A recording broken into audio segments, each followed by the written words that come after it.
আজকে বানাবো দুটো রেসিপি, ডিম কারি আর ডিমের মামলেট।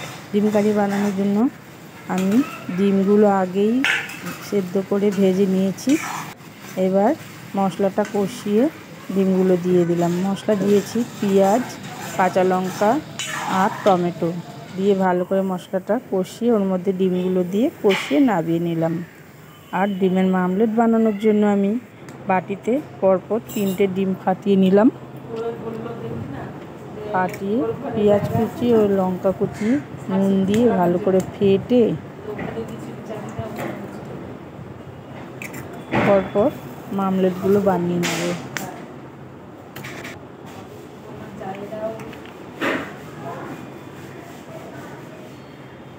ভালো করে ফেটে মামলেটগুলো বানিয়ে আমরা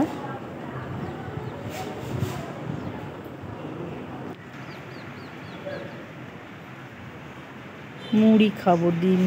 ডিমের মামলেট দিয়ে মুড়ি খাবো।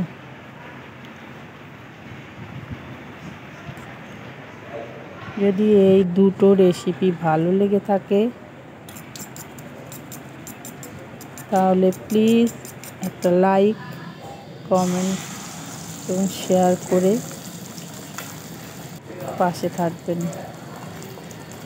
যদি ভালো লাগে তবে সাবস্ক্রাইব করে পরের রেসিপি দেখার জন্য সুযোগ করে দেবেন।